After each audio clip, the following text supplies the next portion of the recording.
Assalamualaikum warahmatullahi wabarakatuh. Selamat bertemu dalam program pembelajaran online bidang studi teknik industri pada program studi teknik industri Universitas Muslim Indonesia. Pada part 1 yang lalu kita sudah membahas tentang cara memformulasikan model linear programming. Nah, pada part 2 ini kita sudah akan latihan membuat formulasi matematisnya secara teknis. Setelah kita memahami langkah-langkah membuat formulasi linear programming dan bentuk umum dari persamaan linear programming seperti yang telah dijelaskan di atas, maka berikut ini kita coba mengaplikasikan langkah-langkah tersebut melalui latihan untuk memformulasi linear programming dengan menggunakan studi kasus yang pertama. Adapun studi kasus yang pertama yang kita akan selesaikan berbunyi sebagai berikut. Dalam kasus ini digambarkan bahwa ada seorang petani yang namanya Pak Amir memiliki lahan pertanian yang akan ditanami tembakau dan kacang seluas maksimum 350 hektar. Luas lahan untuk tembakau tidak boleh melebihi 150 hektar. Di mana setiap hektar tembakau membutuhkan 100 jam tenaga kerja dan setiap hektar kedelai membutuhkan 20 jam tenaga kerja. Kemampuan penyediaan jam tenaga kerja sampai dengan musim panen maksimum 16.000 jam. Setiap hektar tembakau dapat menyumbangkan keuntungan Rp75.000 dan kedelai menyumbangkan keuntungan Rp25.000. Pertanyaannya adalah, analisislah situasi permasalahan yang dihadapi Pak Amir, lalu buatkan model keputusannya. Dalam hal ini, kita mau membuat model linear programmingnya. Berdasarkan masalah yang dipaparkan dalam studi kasus ini, yang perlu kita lakukan di langkah awal adalah kita memahami persoalannya dulu. Seperti apa sih persoalan yang digambarkan dalam studi kasus tersebut. Dari tinjauan yang kita lihat dalam studi kasus ini, Pak Amir ini sebagai pemilik lahan pertanian itu dia memiliki lahan seluas 350 hektar. Lahan dengan luas 350 hektar ini ingin ditanami dua tanaman, yaitu tembakau dan kacang kedelai. Di sini ada beberapa aturan, syarat-syarat terkait dengan tanaman yang akan ditanam. Syarat yang pertama adalah untuk menanam tembakau itu tidak boleh melebihi 150 hektar. Jadi syarat tembakau ini hanya boleh ditanami maksimal 150 hektar. Untuk menanam tembakau itu dibutuhkan sebanyak 100 jam kerja setiap hektar. Dan untuk menanam kedelai membutuhkan 20 jam tenaga kerja untuk setiap hektar lahan. Sementara kemampuan penyediaan jam tenaga kerja hingga musim panen berikutnya itu maksimum hanya 16.000 jam tenaga kerja yang tersedia. Dalam soal ini atau dalam kasus ini digambarkan pula keuntungan yang diperoleh, bahwa untuk setiap hektar tembakau yang ditanam itu bisa memberikan keuntungan Rp75.000 dan kedelai bisa memberikan keuntungan Rp25.000. Dari apa yang dijelaskan dalam studi kasus ini, maka yang perlu kita lebih dulu identifikasi adalah teks-teks kunci yang bisa memberikan konteks dari studi kasus yang kita hadapi tersebut. Teks kunci ini kemudian saya sebut sebagai kata kunci. Kenapa? Karena di setiap teks yang ada dalam studi kasus ini, itu kita harus mengidentifikasi terlebih dahulu yang mana yang menjadi kata kunci atau teks kuncinya. Mengapa itu penting? Karena teks-teks kunci ini nanti yang akan menjadi variabel keputusan. Oleh karena itu, coba kita lihat satu persatu. Dari teks yang ada dalam studi kasus ini, yang pertama sebagai kata kunci itu adalah lahan pertanian. Kenapa lahan pertanian? Karena dialah yang menjadi objek yang akan ditanami. Ditanami dengan tembakau dan kacang. Apa yang ada di lahan pertanian ini dalam bayangan kita bahwa lahan ini akan ditanami tembakau dan kacang. Oleh karena itu, kita sudah bisa mengidentifikasi teks kunci berikutnya, yaitu ada tembakau dan ada kacang. Kedua tanaman inilah yang akan ditanam pada lahan pertanian tersebut. Berikutnya, tembakau tidak boleh melebihi 150 hektar. Berarti ini adalah syarat, ya, ataukah keterbatasan sumber daya bahwa tembakau itu tidak boleh ditanami lebih dari 150 hektar. Selanjutnya ada jam tenaga kerja. Jam tenaga kerja juga adalah merupakan kata kunci. Mengapa? Karena jam tenaga kerja lah ini yang nanti akan bertugas yang tersedia untuk kita menanami lahan pertanian ini dengan tembakau dan kacang. Kata kunci berikutnya adalah bahwa jam tenaga kerja yang tersedia ini itu maksimum hanya 16.000 jam yang tersedia, tidak bisa lebih. Itu berarti bahwa alokasi, ya, waktu yang dibutuhkan untuk menanam tembakau dan kacang ini itu tidak boleh melebihi 16.000 jam, ya, dari yang tersedia. Berarti maksimum 16.000 jam. Lalu kemudian konteks dari keputusan yang mau diambil ini adalah sifatnya mengoptimalkan keuntungan. Karena dia sifatnya keuntungan, berarti nanti dia berbentuk memaksimalkan. Keuntungan ini ada dua, ada keuntungan yang diperoleh dari tembakau dan ada keuntungan yang diperoleh dari kacang kedelai. Setelah semua kata-kata kunci atau teks-teks kunci kita sudah identifikasi, maka selanjutnya teks-teks kunci inilah yang kita mau rubah menjadi variabel-variabel keputusan. Tentunya ini nanti dikelompokkan dalam 3 kelompok seperti yang sudah dijelaskan dalam bentuk umum dari formulasi linear programming tadi. Bagaimana mengelompokkan kata-kata kunci ini ataukah teks-teks kunci ini ataukah variabel tersebut? Mari kita lihat lebih lanjut.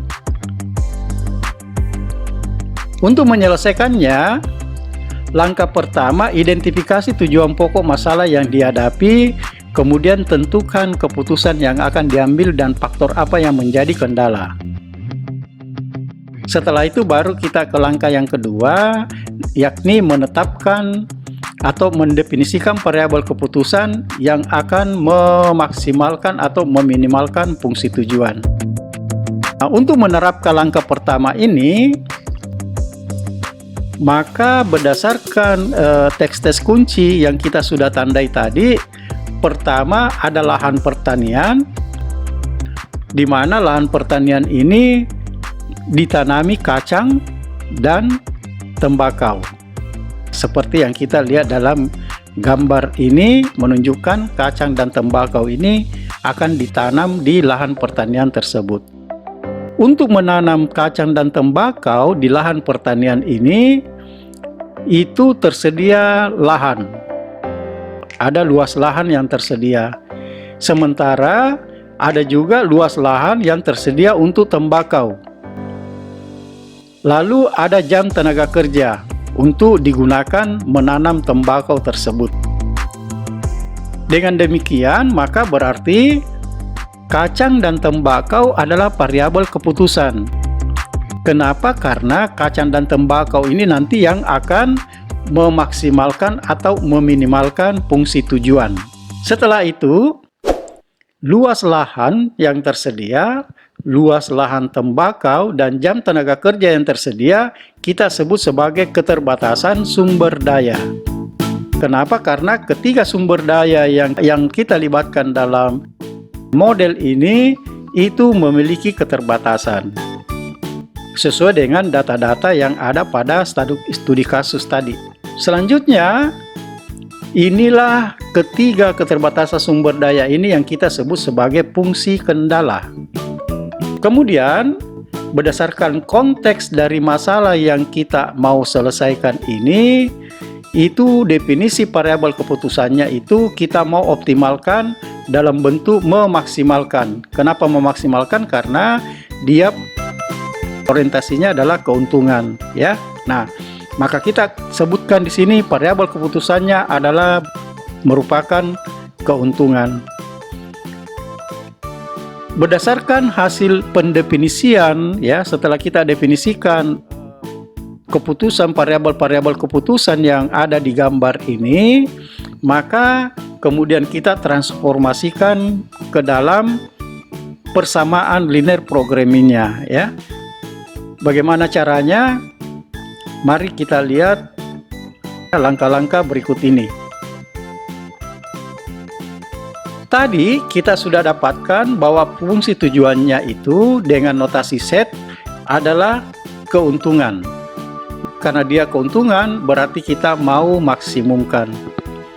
Sementara variabel keputusannya yaitu X, ada dua tadi variabel keputusan, yaitu kacang, yang kemudian kita berikan notasi dengan X1, dan tembakau yang kita berikan notasi dengan X2. Sementara fungsi kendalanya tadi ada tiga. Yang pertama adalah luas lahan yang tersedia, yang kedua luas lahan untuk tembakau, dan yang ketiga jam tenaga kerja yang tersedia. Jadi tiga ini adalah fungsi kendala. Dengan gambaran seperti ini, kemudian kita buat menjadi persamaan yang kemudian kita sebut sebagai formulasi atau model linear programming. Kita buatlah formulasinya ini sesuai dengan model dasar, ya, model umum yang tadi di sebelumnya kita sudah jelaskan, yaitu bahwa setnya adalah max. Ini dia, setnya adalah max.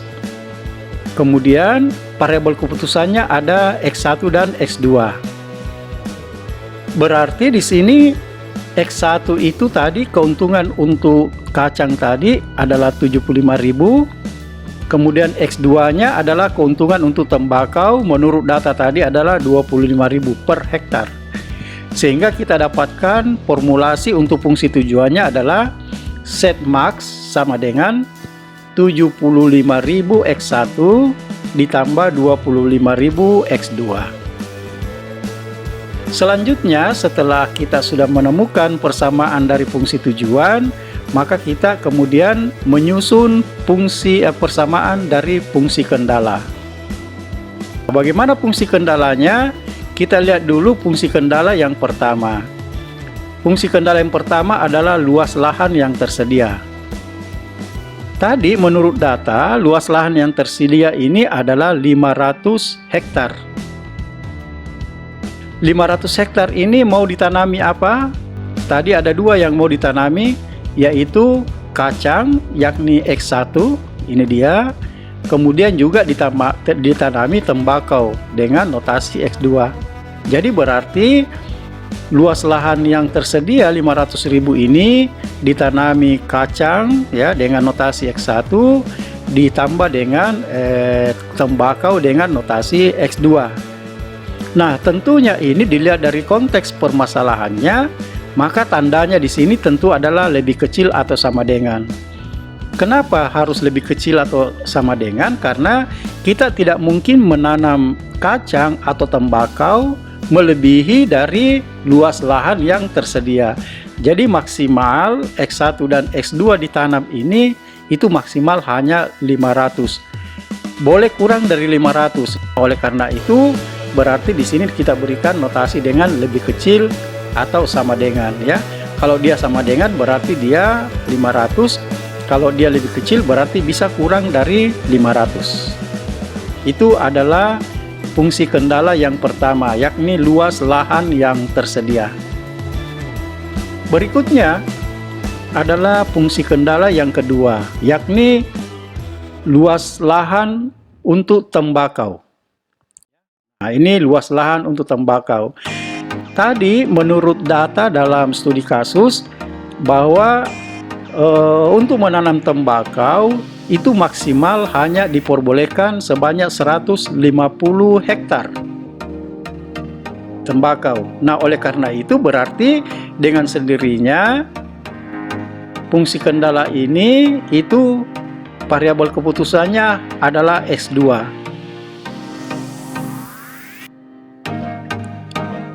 Berdasarkan hasil identifikasi variabel-variabel keputusan tadi, selanjutnya variabel keputusan ini kemudian dikelompokkan dalam bentuk kelompok yang pertama, fungsi tujuan atau set. Fungsi tujuan adalah keuntungan, berarti kita mau maksimumkan. Untuk memaksimumkan keuntungan itu berdasarkan variabel keputusan X, di mana tadi variabel keputusannya tadi ada dua, yaitu X1. X1 adalah tembakau dan kemudian X2 yakni kacang. Lalu untuk fungsi kendalanya tadi ada tiga. Yang pertama adalah luas lahan tersedia, kemudian luas lahan untuk tembakau, dan yang ketiga adalah jam tenaga kerja. Dengan keberhasilan kita mengidentifikasi fungsi tujuan, variabel keputusan, dan fungsi kendala, maka tahap berikutnya sisa kita mentransformasikan ke dalam bentuk atau formula model linear programming. Dengan demikian, kita bisa tuliskan yang pertama adalah fungsi tujuannya. Fungsi tujuannya di sini adalah setnya, yakni untuk memaksimumkan. Maka kita tuliskan set dalam kurung max. Di mana untuk memaksimulkan keuntungan itu diperoleh dari variabel keputusan, yakni tembakau X1 dan kacang X2. Maka kita masukkanlah datanya di sini, variabel keputusannya, dan menurut data yang ada di studi kasus tadi, bahwa keuntungan untuk tembakau itu adalah Rp75.000 dan keuntungan untuk kacang atau X2 adalah sebesar Rp25.000, sehingga kita dapatkan persamaan untuk fungsi tujuannya, yaitu set dalam kurung max sama dengan 75.000 X1 ditambah 25.000 X2.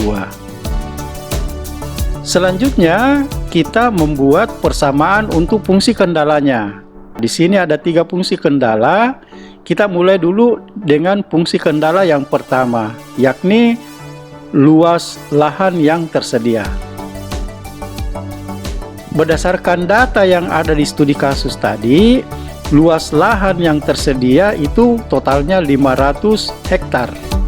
Ya, 500 hektar, di mana 500 hektar ini mau ditanami tembakau yakni X1 dan juga mau ditanami kacang yakni X2. Dengan demikian persamaan yang kita tuliskan di sini adalah X1 yakni tembakau ditambah dengan X2 yaitu kacang. Secara logika, karena luas lahan yang tersedia adalah 500 hektar, berarti jumlah tembakau dan jumlah kacang yang ditanam itu tidak boleh melebihi dari luas lahan yang tersedia.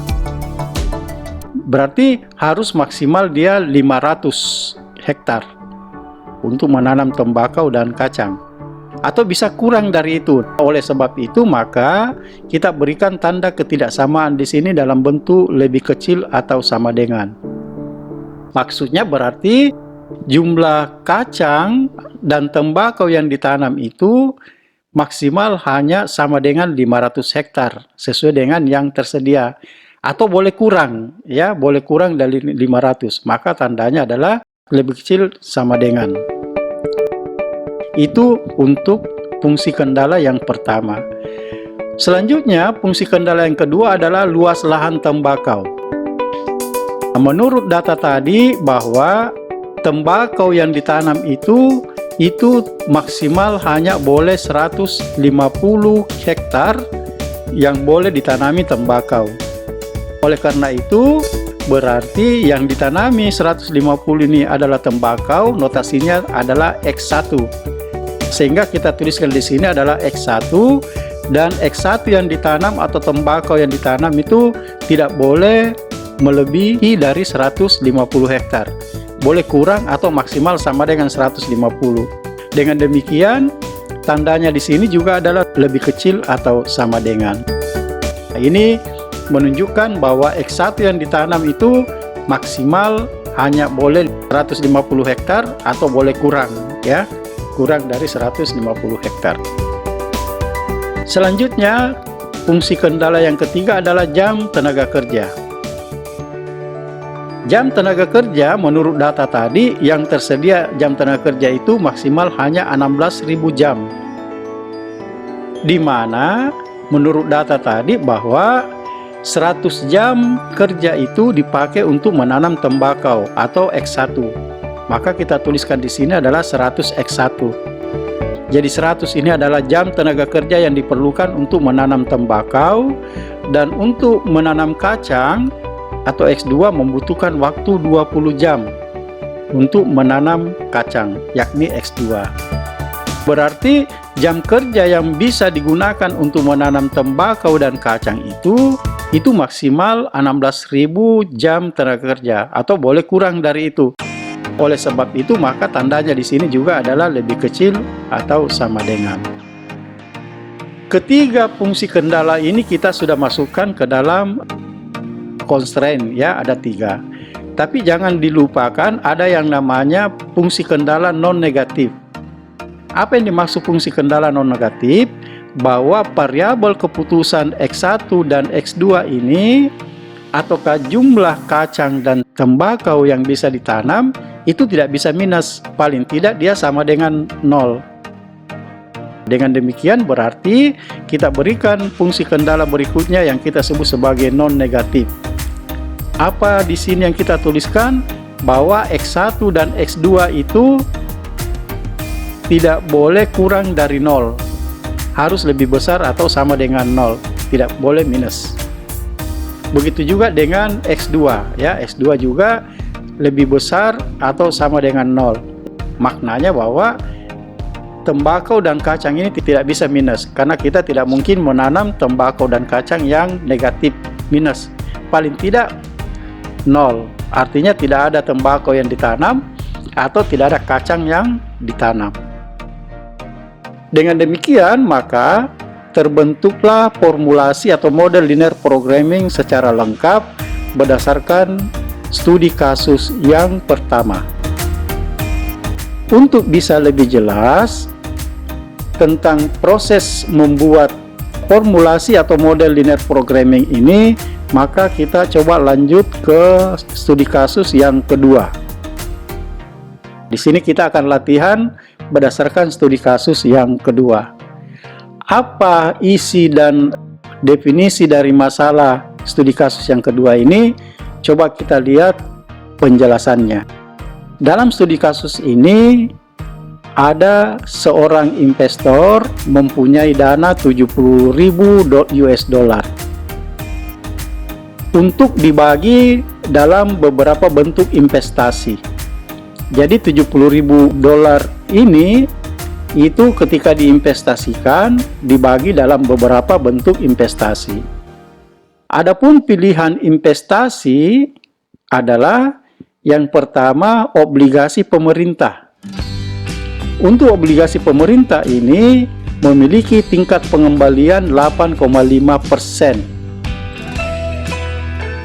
Investasi yang kedua, bentuk investasi yang kedua adalah sertifikat deposito dengan tingkat pengembalian 10%. Selanjutnya, bentuk investasi yang ketiga adalah treasury bill dengan tingkat pengembalian 6,5%. Dan yang terakhir atau yang keempat adalah bentuk investasi obligasi pendapatan dengan tingkat pengembalian 13%. Di sini ada keterangan tambahan yang diberikan, yakni jumlah waktu sampai jatuh tempo sama untuk setiap bentuk pilihan investasi. Akan tetapi, setiap pilihan investasi tersebut mempunyai perbedaan risiko. Oleh karena itu, lebih baik investor melakukan diversifikasi investasi. Dengan demikian, investor ingin mengetahui berapa banyak investasi yang diperlukan untuk setiap pilihan investasi dalam rangka memaksimumkan tingkat pengembalian investasi tersebut. Berikut ini pedoman yang ditetapkan untuk melakukan diversifikasi investasi dan untuk mengurangi risiko. Yang pertama yang harus dilakukan oleh investor tersebut untuk melakukan diversifikasi investasi dan mengurangi risiko, maka tidak lebih dari 20% dari total investasi dalam bentuk obligasi pendapatan. Nah, ini pedoman yang pertama. Pedoman yang kedua, jumlah yang diinvestasikan dalam sertifikat deposito tidak boleh melebihi jumlah yang diinvestasikan dalam ketiga pilihan investasi yang lain. Pedoman yang ketiga, paling sedikit 30% investasi harus dalam bentuk wesel bayar atau treasury bill dan sertifikat deposito. Pedoman yang keempat, perbandingan antara jumlah yang diinvestasikan dalam obligasi pemerintah dengan jumlah yang diinvestasikan dalam treasury bill tidak boleh melebihi 1 dibandingkan 3. Dan pedoman yang terakhir, yakni investor merencanakan untuk menginvestasikan seluruh uangnya 70.000 US dollar ke dalam 4 jenis ataukah 4 bentuk investasi yang sudah digambarkan di atas. Inilah masalah studi kasus yang kedua yang kemudian kita akan mengambil keputusan, dan untuk itu kita akan mencari bagaimana model keputusannya ya, yang kita buat dalam bentuk model linear programming. Sama dengan studi kasus yang pertama, yang terlebih dahulu kita lakukan adalah mengidentifikasi variabel-variabel keputusan yang nanti kita libatkan ke dalam model. Dan variabel keputusan ini nanti tercermin melalui kata-kata kunci atau teks-teks kunci yang bisa diidentifikasi dalam konteks masalah yang sudah digambarkan tersebut. Dari hasil penelusuran atau dari hasil pengamatan, maka teks kunci yang pertama yang kita bisa identifikasi di sini adalah investor.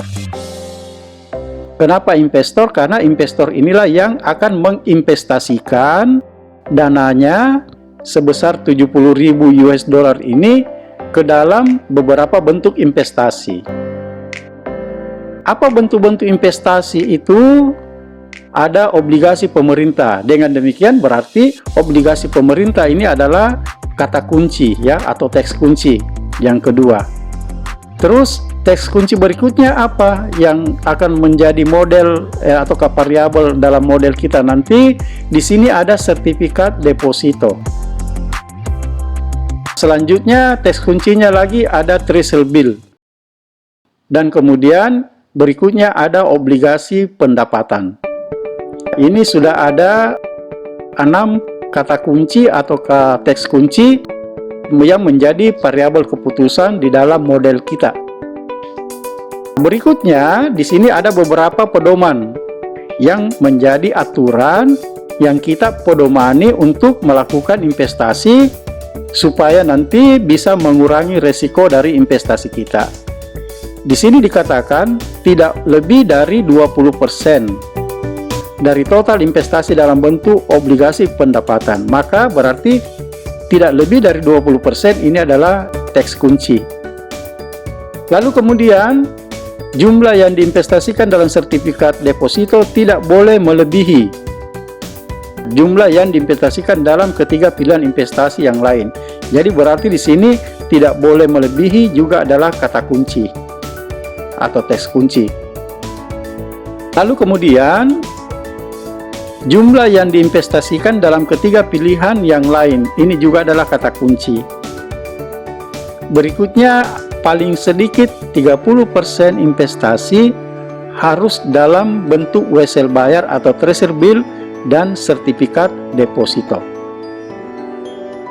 Lalu, pedoman yang keempat, kata kuncinya adalah tidak boleh melebihi 1:3. Apa yang tidak boleh melebihi 1:3, yakni perbandingan antara investasi dalam bentuk obligasi pemerintah dengan jumlah yang diinvestasikan dalam treasury bill. Ya, treasury bill tidak boleh melebihi 1:3. Dan yang terakhir adalah menginvestasikan seluruh uangnya. Jadi investor ini merencanakan untuk menginvestasikan seluruh uangnya sebesar 70.000 US dollar ini. Inilah kata-kata kunci atau teks-teks kunci yang kita akan jadikan sebagai variabel-variabel untuk membuat model persamaan linear programmingnya. Selanjutnya apa yang kita lakukan sama dengan yang tadi. Kita gambarkan dulu definisi persoalannya. Yang jadi objek tadi di sini adalah investor, ya, investor. Investor ini akan menginvestasikan dananya. Investasinya dalam 4 bentuk tadi. Yang pertama adalah obligasi pemerintah, yang kedua sertifikat deposito, yang ketiga treasury bill, kemudian yang keempat obligasi pendapatan. Ya, jadi 4 bentuk investasi ini yang akan dilakukan oleh investor untuk menginvestasikan dananya. Apa yang menjadi fungsi kendala? Tadi ada beberapa pedoman. Ada paling tidak A, B, C sampai D tadi pedomannya, aturan-aturan yang kita harus ikuti untuk bisa meminimalkan resiko dari investasi kita. Aturan yang pertama tadi, sebelum kita melihat fungsi kendalanya, inilah tadi yang kita sebut sebagai variabel keputusannya, ya. Karena inilah yang akan mengoptimalkan investasi dari investor tersebut, ya. Jadi ini adalah variabel keputusan. Berikutnya, kita mencari keterbatasan sumber daya tadi berdasarkan aturan-aturan pedoman investasi yang sudah diidentifikasi tadi melalui teks-teks kuncinya. Yang pertama adalah bahwa obligasi pendapatan itu tidak boleh melebihi 20%. Tidak boleh melebihi 20% berarti harus lebih kecil atau paling tidak sama dengan 20%. Jadi ini adalah pedoman yang pertama tadi sebagai syarat investasi untuk meminimalkan risiko. Kemudian yang kedua tadi digambarkan bahwa sertifikat deposito itu tidak boleh melebihi dari investasi dari 3 bentuk investasi lainnya. Ya, jadi berarti dengan sendirinya sertifikat deposito ini harus lebih kecil atau sama dengan 3 bentuk investasi yang lain.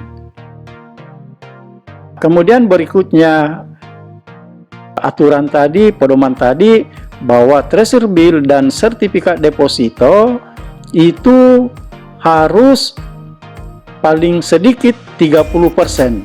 Nah, paling sedikit berarti harus lebih besar atau sama dengan.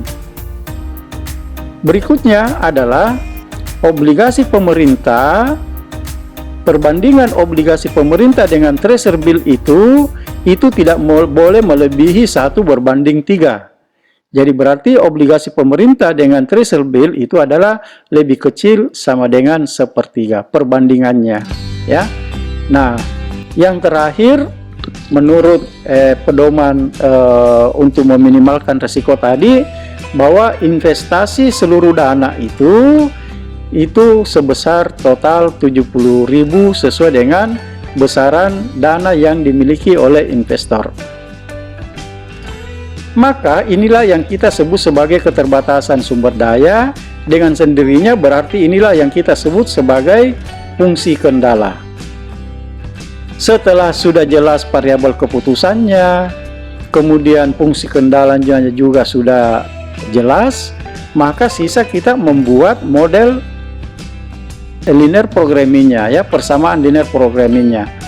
Sekarang kita tuliskan dulu bahwa pendapatan ini dari investasi-investasi ini itu untuk tujuannya apa? Untuk mengembalikan tingkat pengembalian investasi. Karena tingkat pengembalian investasi sebagai fungsi tujuan, berarti orientasinya ini kita mau maksimalkan, karena ini untuk mendapatkan keuntungan yang sebesar-besarnya. Berarti fungsi tujuannya adalah, orientasinya adalah keuntungan dalam bentuk tingkat pengembalian investasi, sehingga fungsi tujuannya nanti adalah memaksimalkan. Oleh karena itu, mari kita lihat bentuk persamaan linear programming dari masalah investasi tersebut. Berdasarkan hasil pendefinisian masalah yang kita sudah gambarkan tadi, maka seluruh variabel keputusan yang ada di dalam definisi masalah yang sudah digambarkan tadi, itu kita kelompokkan dalam 3 bentuk, yaitu yang pertama variabel keputusan dari fungsi tujuan atau set, di mana variabel keputusannya adalah mau memaksimumkan. Kenapa mau dimaksimumkan? Karena ini adalah pengembalian investasi dalam bentuk keuntungan. Jadi kita mau memaksimalkan keuntungan pengembalian investasi. Adapun variabel keputusannya adalah hasil dari jenis-jenis investasi, yaitu yang pertama obligasi pemerintah, yang kemudian kita berikan notasi dengan X1, kemudian investasi dalam bentuk sertifikat deposito yang kita berikan notasi dengan X2, dan treasury bill kita berikan notasi dengan X3, lalu investasi dalam bentuk obligasi pendapatan dengan notasi X4. Berarti ada 4 variabel keputusan yang akan memaksimalkan tingkat pengembalian investasi tadi. Selanjutnya, yang masuk sebagai fungsi kendala tadi dalam definisi persoalan, yang pertama adalah obligasi pendapatan lebih kecil sama dengan 20%, kemudian sertifikat deposito lebih kecil sama dengan 3 jenis investasi yang lain, lalu treasury bill dan sertifikat deposito itu harus lebih besar atau sama dengan 30%. Kemudian obligasi pemerintah, perbandingan obligasi pemerintah dengan treasury bill itu tidak boleh lebih dari 1:3.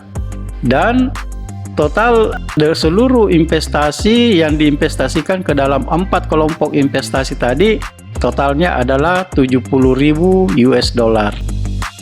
Inilah 5 fungsi kendala yang kita bisa rumuskan dari pendefinisian masalah yang kita sudah gambarkan tadi.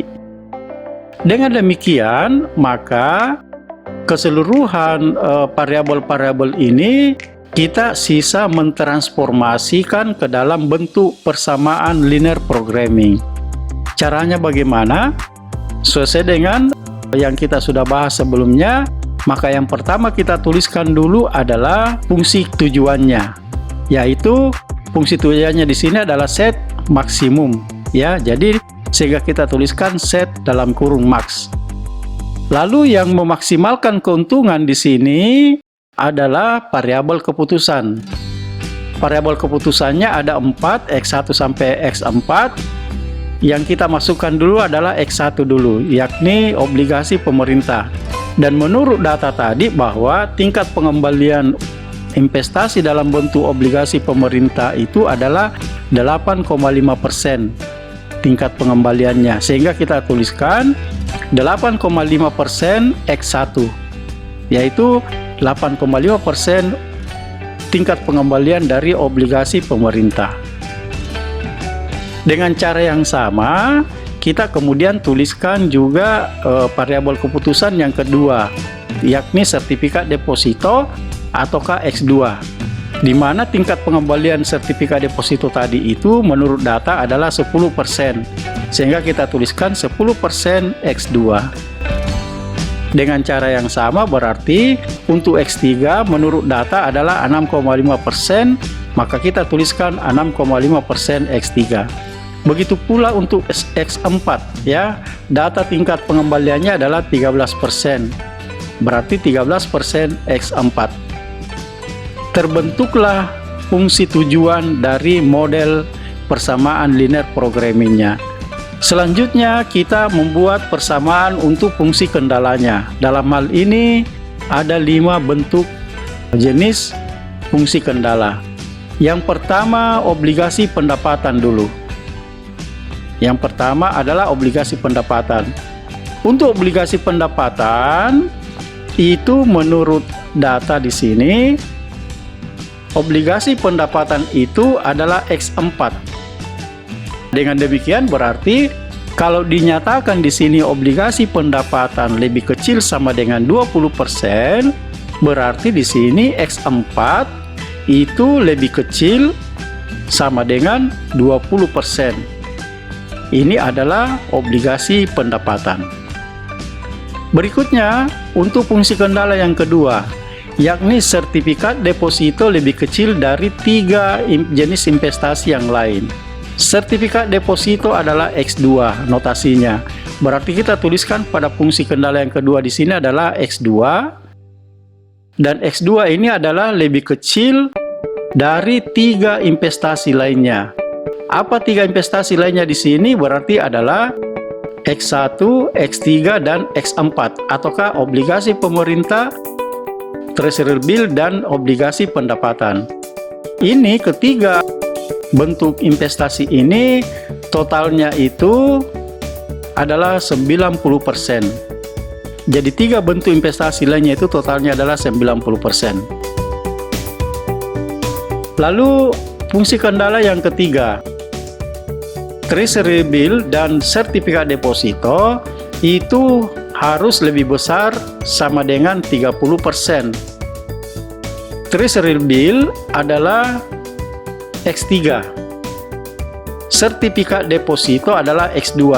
Berarti di sini di fungsi kendala yang ketiga kita tuliskan X2 ditambah dengan X3 itu lebih besar dari 30%. Selanjutnya pada fungsi kendala yang keempat, bahwa perbandingan obligasi pemerintah dengan treasury bill itu harus lebih kecil atau sama dengan 1:3. Obligasi pemerintah sendiri notasinya adalah X1, treasury bill notasinya adalah X3. Berarti pada fungsi kendala yang keempat di sini kita tuliskan yaitu X1 berbanding dengan X3 ataukah X1 dibagi dengan X3. Di sini harus lebih kecil atau sama dengan 1/3. Baik, yang terakhir adalah fungsi kendala yang kelima. Investasi seluruh dana itu 70.000 US dollar. Seluruh dana diinvestasikan 70.000 dolar. Jenis-jenis investasinya tadi ada 4, yaitu obligasi pemerintah X1, sertifikat deposito X2, treasury bill X3, dan obligasi pendapatan X4. Dengan demikian fungsi kendala yang kelima kita bisa tuliskan sebagai X1 ditambah X2 ditambah X3 ditambah X4 itu harus lebih kecil atau sama dengan 70.000 US dollar total investasi. Jadi kenapa harus lebih kecil atau sama dengan? Karena kita tidak mungkin menginvestasikan 4 investasi ini melebihi dari total dana yang kita miliki. Paling tidak dia sama dengan ataukah dia lebih kecil dari 70.000. Dengan demikian, sudah terbentuklah formulasi persamaan linear programming dari studi kasus yang kedua tersebut. Jangan lupa fungsi kendala non-negatifnya, bahwa X1, X2, X3, X4 itu harus lebih besar atau sama dengan 0. Dan ini selalu di setiap kita menuliskan persamaan linear programmingnya, jangan lupa menuliskan non-negatifnya di sini ya, fungsi kendala non-negatif. itu secara otomatis selalu kita harus di setiap persamaan itu kita selalu tuliskan seperti ini, yang kita sebut sebagai fungsi kendala non negatif. Saya kira dengan dua contoh proses memformulasi atau membuat persamaan model linear programmingnya ini mudah-mudahan bisa memberikan pencerahan kepada Anda bagaimana bentuk dan proses untuk memahami pembuatan formulasi ataukah model matematis dari linear programming. Mudah-mudahan pembahasan kita kali ini bermanfaat bagi Anda semua untuk nanti bisa menyelesaikan formulasi berbagai soal-soal linear programming yang lain. Oleh karena itu, maka berakhir sudah materi pembelajaran kita untuk hari ini, untuk saat ini, dan nanti kita akan lanjutkan pada pertemuan berikutnya.